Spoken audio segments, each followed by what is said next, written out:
9월 9일 한국 전쟁설에 대해서 들어보셨습니까? 9월 9일 날 한국에서 전쟁이 난다는 그런 예언이 있었다 그럽니다. 몇 년 전에 그 흑인 예언가인 데이비드 오워 박사라는 그런 분이, 희한한 분이 한국에서의 전쟁을 예언했다 그러죠.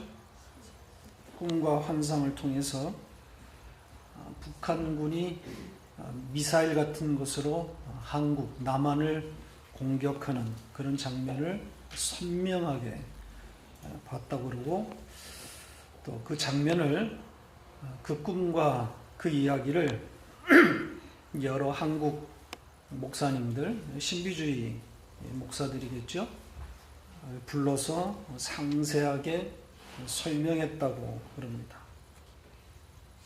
그런데 그 오워 박사의 그 몇 년 전 예언, 그 장면이 지금 북한과 또 미국의 이 대치 상황과 너무 일치한다는 거죠. 그것은 결국 미국과 북한이 한판을 벌이는 것인데, 미국의 선제 공격을 받은 북한이 남한에다 보복한다는 그런 해석입니다. 이제 이런 것이 급기야 9월 9일 전쟁설로 확대 재생산이 된 것 같습니다. 9월 9일은 무슨 날이죠? 북한의 정권 수립이 됩니다. 그러니까 아마 그것과 관련해서 전쟁설이 있었던 것 같아요. 이게 이제 인터넷에서 제가 검색해 본 그런 내용입니다. 근데 한국 시간으로 9월 9일이 지나갔지요? 이렇게 아직도 예수 무당들이 활개를 치고 있는 겁니다. 예수와 상관없이 예언놀이 하는 거야 뭐 우리가 상관할 바가 있겠어요? 문제는 하나님이 말씀하신 내용들이라고 떠드는 이 목사들이 문제인 거죠. 하나님이 가르쳐 주셨다는 것.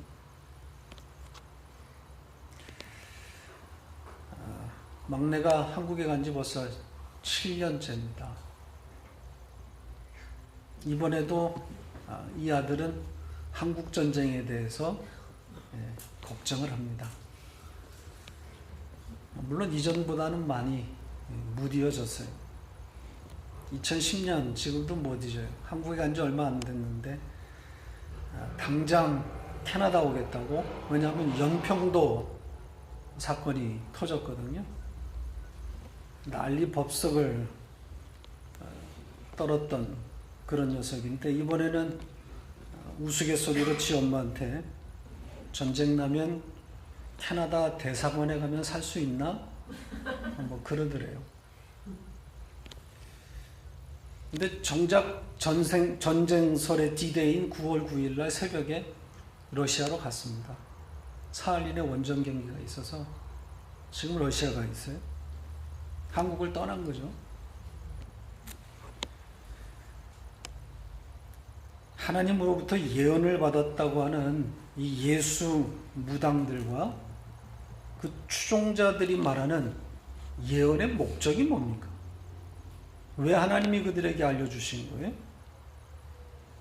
왜 전쟁이나 이런 재해에 대해서 하나님께서 이 극소수의 예언자들에게 미리 가르쳐 주시는 거죠? 뭘 대비하라는 겁니까? 이 오호의 주장에 따르면 교회 정화라는 겁니다. 하나님께서 전쟁을 통해서 교회를 깨끗게 하신다는 거죠. 회개케 한다는 거. 두렵게 만들어서. 그리고 나면, 정화가 되고 나면 하나님이 놀라운 일을 행하신다는 겁니다. 그러니까 이 오후의 주장에 따르면 전쟁은 반드시 나는데 봤으니까요. 그런데 남한의 경우는 이 전쟁 후에 하나님이 귀한 선물을 예비하셨다는 거예요. 그게 뭐겠어요? 통일이라는 거예요. 전쟁은 반드시 나고 그 후에는 통일을 주신다는 거예요. 그러니까 전쟁을 통해서 교회가 정신 차리게 되면 하나님은 통일 한국을 주신다는 거예요. 그 통일을 계획하신 하나님께서 그 통일을 위한 전 단계, 준비 단계로 전쟁이라고 하는 카드를 쓰신다는 거죠. 그러니까 서울 한복판에 미사일이 떨어져야 한국교회가 정신 차린다는 거예요.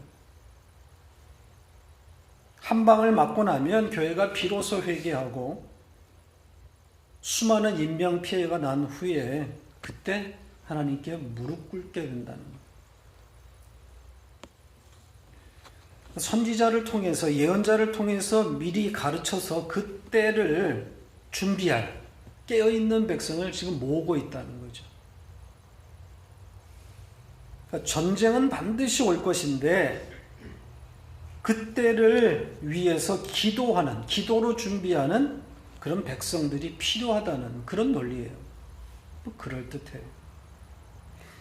이런 주장에 일부 목사들이 현혹되어서 이벤트성 집회를 하고 또 이런 동영상을 배포하고 있는 거예요.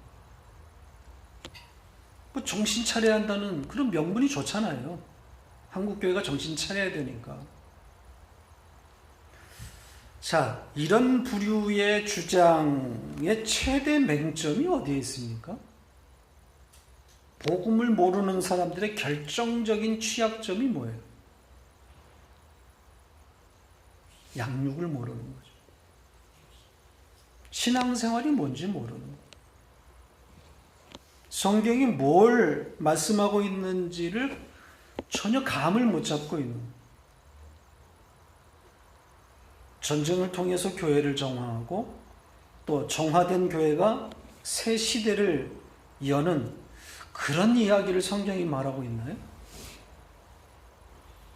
성경이 이 땅에서 일어날 어떤 새로운 일을 준비시키는 그런 양육을 말하고 있습니까? 성경이 말하는 양육은 오로지 예수를 먹는 거예요. 예수를 받아먹는 거예요. 예수를 가르치시는 거죠. 전쟁이 일어날 수 있습니다. 한국에서 전쟁이 일어날 수 있어요. 허리케인이 와서 수천만 명이 지금 밥숟가락 하나 들고 집을 떠나는 일이 일어났어요. 그것보다 더한 일도 일어날 수 있습니다. 그런데 이런 일을 허락하시는 하나님의 유일한 목적은 하나밖에 없어요. 당신의 백성들에게 뭘 가르치시겠다는 거겠어요? 예, 예수를 먹이시겠다는 거예요. 예수를 받아 먹으라는 거죠. 예수를 배우라는 거예요.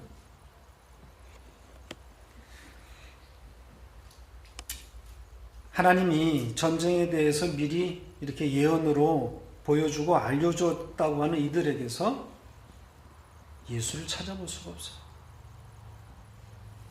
예수를 받아먹는 그런 이야기가 없단 말이죠. 십자가를 말하고 있지 않아요. 오로지 세상이란 말이죠. 이 세상. 그러니까 양육이 빠진, 예수가 빠진 이야기만 지금 말하고 있어요. 그래서 가짜라는 거예요. 하나님과는 아무 상관없는 귀신 놀이인 거죠. 자, 수르광야 3일 만에 원망하던 이스라엘 자손이 마라의 기적을 또 한번 경험하죠. 지난주에 우리가 살펴봤던 마라의 쓴물 이야기는 홍해 이야기와 정확히 같은 의미라고 그랬습니다. 예수가 마라의 물에 빠져 죽자 쓴 물이 마실 수 있는 단물이 되는 생명을 담은 사건이라고 그랬습니다. 자, 그런데 이스라엘 백성은 그 단물을 마실 만한 자격이 있었던 사람들이었나요? 없어요. 아니죠. 마라의 쓴물 앞에서 그들이 한 행동이 뭐였습니까? 원망. 그들이 한 것이라고는 오로지 원망입니다. 원망뿐이 없었어요. 마라의 쓴물로 이끈 모세와 하나님에 대한 원망만 쏟아내고 있었단 말이죠. 마라의 쓴물 앞에서 하나님을 찾은 자들이 아니에요. 쓴물을 단물로 바꾸어 주십사 그렇게 기도한 자들이 아니라는 거죠. 하나님의 능력에 기대어서 살려줄 것을 바라봤던 자들이 아닌 거죠. 그러니까 마라의 이 바뀐 이 단물을 마실 자격이 있습니까? 없습니까? 없어요. 한 개도 없어요. 요즘 유행하는 말로 1도 없어요. 그럼에도 하나님은 나무를 빠뜨려 그들에게 물을 먹이신단 말이죠. 일방적인 하나님의 구원, 은혜가 무엇인지 말씀하고 있는 거죠. 홍해 이야기와 같은 이야기인 겁니다. 오늘 우리가 읽은 출애굽기 16장 역시 같은 내용이라고 보시면 됩니다. 성경은 오직 한 가지 주제만 말하고 있어요. 구원 이야기이고 그 구원은 오로지 누구로 말미암은? 예수 그리스도로 말미암는 구원의 이야기란 말이죠. 다른 구원은 없어요. 구약의 모든 하나님의 백성들도 다 예수 그리스도의 십자가로 구원받는 겁니다. 예수 그리스도의 죽음이 언제 있었기 때문인 거죠? 구약의 백성들이 있기도 전인 창세전에 있었기 때문입니다. 창세전 어린 양 예수 그리스도가 죽임을 당한 것이기 때문에 어린 양 외에는 다른 구원의 길은 존재하지 않는 겁니다. 따라서 성경을 어떻게 읽어야 되겠어요? 성경은 구원의 책이고 반복되는 구원 이야기 속에는 누가 담겨 있는 거예요? 예수 그리스도가 고스란히 담겨 있는 거예요. 어린 양의 죽음이 담겨 있는 거예요. 당연히 십자가 이야기가 되는 거예요. 그러니까 십자가로 말미암아 완성되는 구원 이야기, 천국 이야기가 바로 성경인 겁니다. 성경 어디를 펼쳐도 예수가 발견되는 거예요. 성경은 오로지 그분에 대한 이야기예요. 자, 누가복음 24장 44절을 보고 가죠. 같이 읽겠습니다. 또 이르시되 내가 너희와 함께 있을 때에 너희에게 말한 바 곧 모세율법과 선지자의 글과 시편의 나를 가리켜 기록된 모든 것이 이루어져야 하리라 한 말이 이것이라 하시고, 모든 성경이 누구에 대해서 말하고 있습니까? 나를 가리켜 예수 그리스도를 향하고 있다는 거죠. 그러니까 묵시 가운데 이 창세전에 이미 일어난 십자가의 죽음이 이 역사 가운데 어떻게 계시되었고 그리고 그 계시가 어떻게 이루어졌는지 기록된 것이 성경인 거죠. 이 묵시 가운데 창세전에 이미 일어났다고 하는 어린 양의 죽음이 이미 있었다고 하는 그 성경의 증언을 우리의 이성이 다 이해하지는 못해요. 제한된 인간의 이성으로는 사실 정리가 되지 않는 거예요. 인간의 이성으로 이 잡히지 않는 하나님, 또 하나님의 세계가 있기 때문에 오히려 우리는 그 하나님이 참 신일 수 있다고 하는 그런 역설적 변증을 얻게 되는 겁니다. 우리 인간의 이성으로 하나님이 잡히지 않기 때문에 성경에 기록된 하나님과 그 하나님의 방식이 우리 인간의 이성 안에서 다 이해되는 것이라면 오히려 그것은 진리가 아닌 거죠. 따라서 우리는 우리의 이성을 최대한 사용해서 하나님을 알아가되 이성 넘어 계시는 하나님이라고 하는 이 전제를 잊어서는 안 되는 거죠. 세상을 해석하는 일도 마찬가지예요. 세상에서 일어나는 일을 해석하는 일도 마찬가지입니다. 지금 지구상에서 일어나고 있는 현상들과 또 크고 작은 사건들을 보면서 최대한 우리는 우리의 이성과 이 정보들을 가지고 판단과 분석은 하되 이런 일들과 하나님을 연계할 때는 조심할 필요가 있는 거죠. 우리가 하나님을 다 알 수 없다고 하는 그런 전제를 가지고 세상의 일들을 봐야 되는 거예요. 하나님의 생각은 우리와 달라요. 다만 성경이 말하는 바 하나님을 배우고 하나님의 속성을 배우고 그에 따라서 일어난 일들을 해석해 가는 겁니다. 그래서 우리가 하나님의 백성에게 일어난 모든 일은 모두 선하다 이렇게 말하는 거죠. 예수를 배우는 과정이고 또 하나님을 찬송하는 자로 만들어져 가는 그런 과정이기 때문에 모두 선하다 이렇게 말하는 거예요. 어떤 일이 일어나도. 그러니까 생명을 가진 성도에게 불행이란 없는 거죠.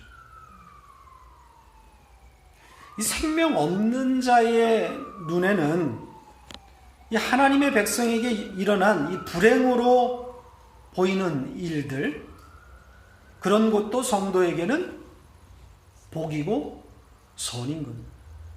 세상 사람들이 볼 땐 불행이에요. 그러나 생명을 가진 성도에게는 그게 다 복이고 선인 겁니다. 이렇게 해석이 되어야 되는 거죠. 히브리서 11장에 등장하고 있는 무명의 성도들을 한번 좀 보세요. 평생 햇볕을 보지 못하고 굴에서 산 사람들입니다.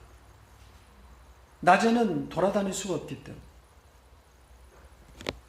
맹수와 톱에 의해서 죽임을 당하고 또 설사 그 죽음에서 피했다고 할지라도 평생 지하 굴 속에서 피신하면서 그 속에서 전염병과 영양실조 가운데 죽어갔던 자들. 세상의 시각에서 보면 불행하기 짝이 없는 사람들이죠. 그들의 시신을 조사해 보면 키가 1m가 조금 넘는 정도밖에 안 됐다고 그러죠. 그럼에도 성경은 그들을 믿음으로 산 행복한 사람들이라고 말하고 있는 겁니다. 성경은 우리에게 그 시각을 강요하고 있는 거예요. 행복이 무엇인지를 배우라는 거죠. 그러니까 이 문명의 성도들, 이들을 시청각 자료로 하나님이 세워놓으신 거예요. 이게 행복이냐? 이 사람들이 행복한 사람이었냐?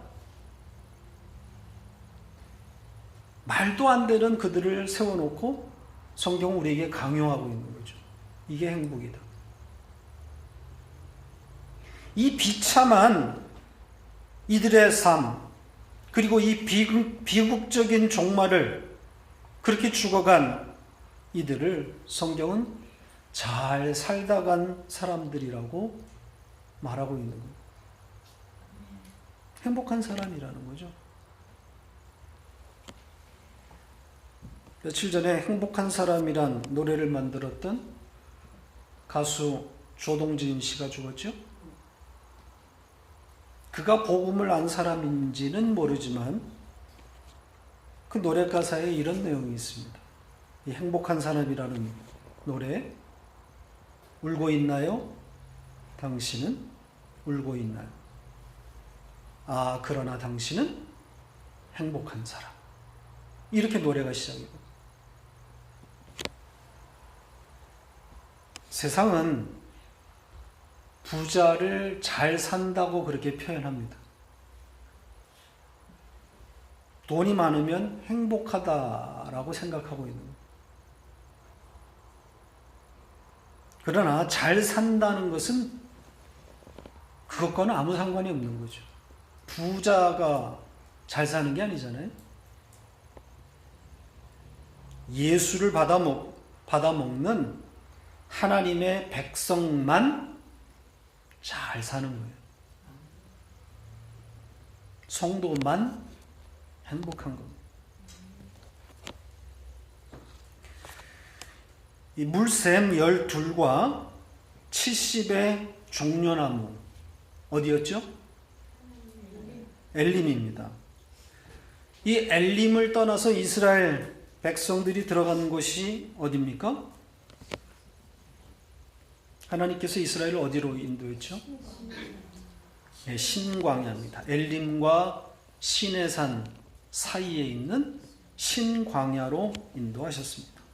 시내산으로 데려가시는 거예요. 시내산이 목적지입니다. 시내산이 왜 목적지인 거죠? 네, 예배가 드려지는 곳이기 때문에 그렇습니다. 자, 출애굽기 3장 12절을 보죠. 같이 읽겠습니다.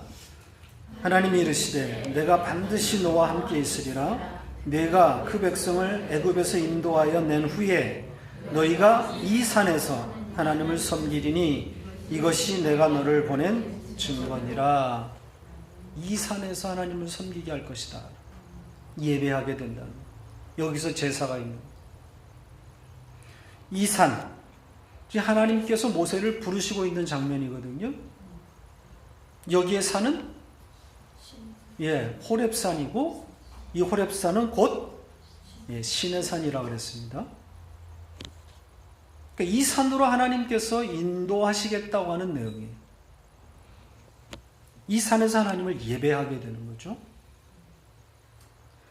그러니까 하나님이 지금 신광야로 이스라엘 백성들을 끌고 가신 것은 신의 산으로 데려가기 위함이에요. 그러니까 여기에서의 이 신의 산은 성도의 최종 목적지를 상징하고 있는 거예요. 그러니까 가나안과 정확히 같은 의미예요. 엘림도 같은 의미라고 그랬죠? 모두 천국을 상징하고 있는 거예요. 그러니까 이전에 등장했던 고센 땅도 마찬가지입니다. 그러니까 가나안, 고센, 엘림, 그리고 오늘 신의 산, 이게 모두 같은 의미로 지금 등장하고 있는 거예요. 성도의 최종 목적지를 말하고 있어요. 천국이에요. 천국을 상징하는 거예요. 자, 그런데 이스라엘이 이 신광야로 들어서자 어떻게 돌변하죠? 목마름, 배고픔. 이스라엘 온 자손, 온 회중이 다시 원망합니다. 왜 원망이 쏟아지는 거겠어요? 예, 굶주림인 거죠. 이번엔 굶주림. 광야에서 먹을 것이 없게 됩니다. 식량이 다 털린 겁니다. 양식의 문제가 등장합니다. 어떻습니까? 홍해를 건너와서 수르광야 3일의 목마름과 같은 내용인 거죠. 마라에서 예수라는 생수를 받아먹고 살아난 자들이 이번에는 신광야에서 굶주림 앞에 서게 되는 거예요. 그렇게 서게 되니까 다시 원망을 쏟아내고 있는 똑같은 그림이라고. 성경은 반복입니다. 이스라엘 백성들의 이런 멍청한 이 반복되는 원망을 여러분 이해할 수 있겠어요? 이해가 되세요? 이해가 되셔야 됩니다. 왜 믿음이 작동되지 않는 거죠? 며칠 전에 일어난 이 마라의 기적을 어떻게 그렇게 쉽게 잊어버리는 거죠? 홍해의 기적은 어떻고요? 이게 뭐 수년 전에 일어난 일입니까? 아니란 말이에요. 엊그제의 일이란 말이에요. 한심하죠? 누구를 보는 것 같아요? 제가 지금 강요하고 있는 겁니다. 이 한심한 작태가 언제까지 지속되는 거죠? 네. 벗어나지를 못해. 무한 반복인 것. 이 이스라엘의 역사, 구약의 역사가 바로 이 이야기입니다. 무한 반복되는 이스라엘의 배반 역사예요. 또의 역사라 그랬죠? 어게인의 역사. 사사기에 유난히 이 표현이 많다 그랬습니다.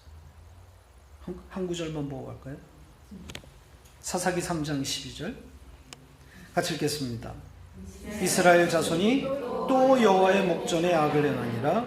이스라엘 자손이 여호와의 목전에 악을 행함으로 여호와께서 모압 왕 에글론을 강성하게 하사 그들을 대적하게 하시매. 바로 반복, 배반의 반복의 역사. 이스라엘이 항상 이렇습니다. 나는 암만이 맞아. 한심하기 짝이 없어요. 굶주림에 던져 넣으니까 마라의 단물을 까맣게 잊어버려요. 그리고는 바로 원망해요. 그리고 그 원망은 어디로 이어지겠습니까? 원망으로 끝나겠어요? 원망은 바로 애굽으로의 회귀입니다. 애굽으로 바로 돌아가요. 애굽을 추억하게 되는 거예요. 애굽에서 먹던 그때로 돌아갑니다. 차라리 애굽에서 배불리 먹었던 그때 하나님이 우리를 죽이지, 이렇게 돌아가는 거예요. 믿음이 전혀 작동을 하지 않고 있는 거죠. 굶주림에 던져지면 그 목마름의 그 사건, 마라의 그 쓴물 사건을 경험했던 자들이니까 그 동일한 하나님께 이번에는 먹을 양식을 주세요, 이렇게 할 수 있지 않나요? 물을 주셨는데 며칠 전에 한 번도 아니고 이미 수차례 하나님의 능력을 보고 경험한 자들 아닙니까? 고센 땅에 있을 때 이미 10가지 재앙을 통해서 하나님의 능력을 목격했단 말입니다. 홍해를 기적으로 건넜고 마라의 그 쓴물이 단물로 바뀌는 것을 경험했던, 그리고 그것을 직접 마셨던 자들 아닙니까?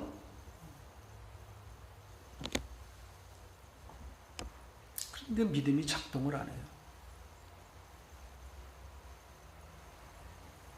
이 원망과 이들의 이 불신, 자, 이것이 담고 있는 의미가 뭐겠어요?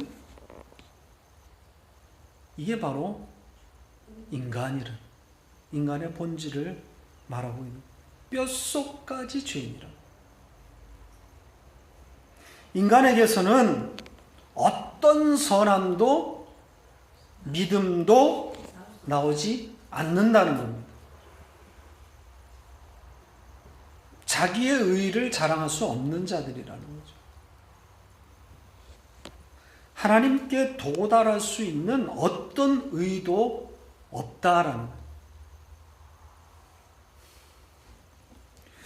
자, 하나님께서 이런 극한의 상황으로 당신의 백성들을 몰아넣으시는 이유가 뭐겠어요? 예수를 알기 네. 이 사면 초가의 위기, 믹돌과 홍해 사이, 또 극한의 목마름, 마라, 또 오늘 이 신광야에서 극한의 굶주림에 밀어 넣으시는 것은 거기서 뭘 가르치시겠다는 거예요. 인간의 본성, 인간의 본질이 무엇인지를 폭로시키겠다는 거죠. 스스로는 하나님께 도달할 수 없는 죄인이라는 것을 드러내시는 거예요. 너희에게서는 믿음이 나오지 않는다. 의가 하나도 없다는 거죠. 이렇게 전적 타락한 부패한 인간의 상태, 이 죄의 상태를 사도 바울이 어떻게 표현했다고 그랬습니까? 오고라 나는 천국입니다. 죄에 묶였다 그랬죠. 가두어졌다 그랬죠. 갈라디아서 3장 20이죠. 같이 읽겠습니다. 그러나 성경이 모든 것을 죄 아래에 가두었으니 이는 예수 그리스도를 믿음으로 말미암는 약속을 믿는 자들에게 주려 함이라. 죄에 꽁꽁 묶인 상태라. 죄와 불순종에 갇힌 겁니다. 그러니까 스스로는 빠져나올 수 없는 거죠. 자신의 믿음을 작동시켜서 하나님의 능력을 바라보며 살아나는 그런 일은 도무지 일어나지 않는다라는 것을 말하고 있는 거예요. 왜 이렇게 묶어두시는 거죠? 왜 이 죄 아래에 가두신 겁니까? 그 목적이 뭐예요? 뭘 바라보라는 거예요? 구원은 하나님. 이 말씀에 뭐라고 되어 있습니까? 목마름에 분들은 이런 약속을 바라보라는 거죠. 구원이 약속에 의해서 이루어지는 것임을 알라는 거예요. 언약 때문에 구원이 있는 거지 인간의 어떤 노력과 행위 때문이 아니라는 거예요. 약속 때문에 이루어지는 것이다라는 것을 가르치시는 거예요. 하나님이 당신의 백성들과 언약하심으로 구원하시겠다고 약속하셨기 때문에 구원하신다는 거예요. 약속을 가르치시는 거예요. 그래서 이 한심한 이스라엘을 죽이지 않는 거예요. 마라와 홍해를 잊어버린 그들을 죽이지 아니하고 어디로 이끄시는 거예요? 심해서 마라로 만나로 이끄시고 이제 만나를 떨어뜨려 주신다. 먹을 자격이 없는 자들 아닙니까? 그런데 하나님이 그들을 쓸어버리지 아니하고 만나를 주신단 말이에요. 앞뒤가 안 맞잖아요. 그들이 신광야에서 한 일은 원망밖에 없어요. 그런데 하나님은 만나를 준비하신다니까. 먹이신단 말이죠. 4절을 다시 한번 보십시다. 16장 4절 같이 읽겠습니다. 그때 여호와께서 모세에게 이르시되 보라 내가 너희를 위하여 하늘에서 양식을 비같이 내리리니 백성이 나가서 일용할 것을 날마다 거둘 것이라 이같이 하여 그들이 내 율법을 준행하나 아니하나 내가 시험하리라. 여기 그때에 이렇게 되어 있죠. 그때가 언제입니까? 이스라엘이 원망하던 그때예요. 그 그 원망하던 그때의 하나님은 그 애굽을 추억하고 있는 그 이스라엘, 그때에 마음이 그렇게 돌아간 그때의 하나님은 뭘 하고 계세요? 예, 만나를 준비하고 계신다. 모세에게 하신 말씀이에요. 원망하고 있는 이스라엘 백성들, 바로 그 같은 때에 하나님은 모세에게 하늘에서 내릴 양식을 말하고 있어요. 하루의 양식을 날마다 매일 나가서 거두도록 하시겠다는 거죠. 하루의 양식만 주시겠다. 그리고 그것으로 뭘 삼으시겠다 그럽니까? 율법을 삼으시겠다. 그게 율법이라는 거예요. 지금 이스라엘에게 율법이 있습니까? 없습니까? 아직 율법이 내려오지 않았어요. 시내산에 가야 율법이 나온단 말이죠. 그런데 이미 율법을 주었다 그래요. 자, 이스라엘 백성들이 이제 이 하늘에서 떨어지는 만나를 거두러 나가는 그 방식, 그게 바로 율법이 되는 거예요. 매일 거두어야 되고, 그리고 안식일 전날에는 이틀분을 거둬야 되고, 그리고 정확하게 1인당 얼마씩? 5호멜씩. 그게 분량을 정해줬어요. 이게 율법이에요. 매일 거둬야 되고, 안식일 전날 금요일은 이틀치를 거둬야 되고, 정해진 분량만 거두어야 돼. 이게 율법이라는 거죠. 율법이 뭐예요? 율법을 주신 목적이 뭐죠? 네. 여기 지금 시험한다 그러잖아요. 시험에서 어디로 끌고 가는 거예요? 율법은 예수 그리스도로 가는 몽학 선생, 길잡이라 그랬죠. 그러니까 율법은 예수 그리스도 때문에 있는 거란 말이죠. 율법이 예수 그리스도로 이끌어가요.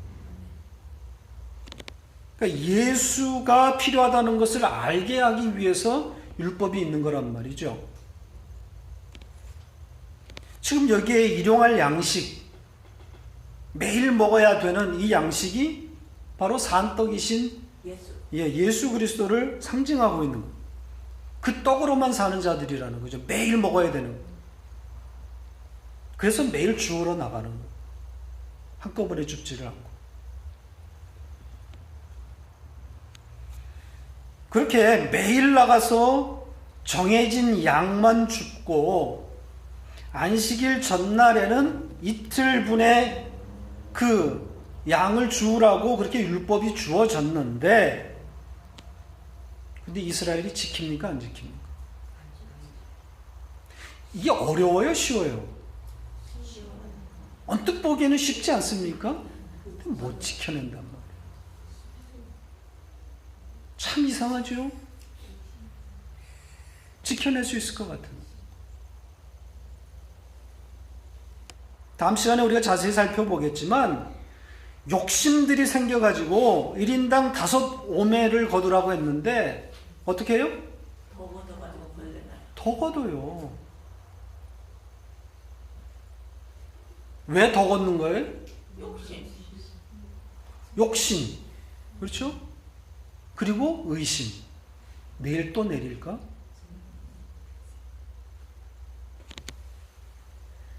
또 나가지 말라고 한 안식일에 키워코 나간다니까요. 그날은 안 떨어진다 그랬는데 나간단 말입니다. 나가서 죽어야죠. 없지요. 죽을 게 어디 있어요. 허탕 치고 오는 거죠. 이렇게 못 지켜낸다. 참 이상하죠.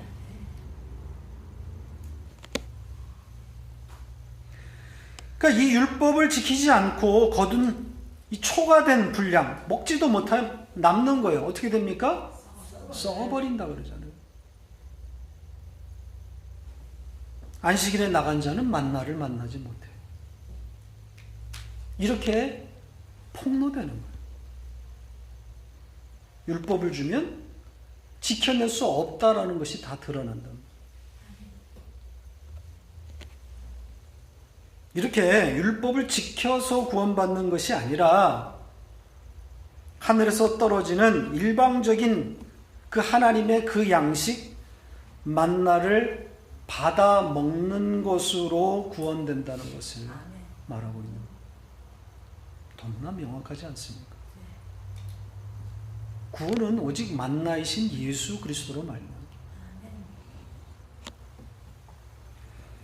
싹 쓸어버려도 시원치 않은 이 한심한 자들을 포기하지 아니하시고 하늘에서 산 떡 만나이신 예수를 보내시는 분이 하나님이십니다. 그 하나님의 사랑이에요. 그걸 전 인생을 통해서 하나님은 반복적으로 당신의 백성들에게 가르치시는 거예요. 그걸 배우라고 종종 목마름과 굶주림의 사면초가의 위기에 당신의 백성들을 밀어넣으십니다. 여전히 내 안에 있는 그 애국, 그 세상, 못 잊고 있는 그 정체를 드러내기 위한 거죠.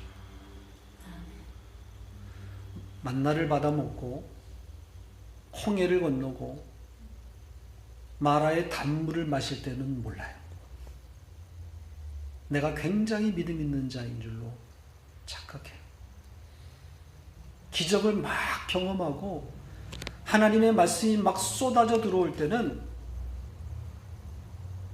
하늘을 둥둥 떠 있으니까 내가 굉장히 믿음이 있는 자인 줄로 그렇게 알아요. 그러나 사실은 우리의 정체는 그렇지 않아요. 우리에게서는 믿음이 나오지 않는다. 그래서 이 극한의 굶주림에 던져 넣으면 그러면 내가 그대로 나타나요.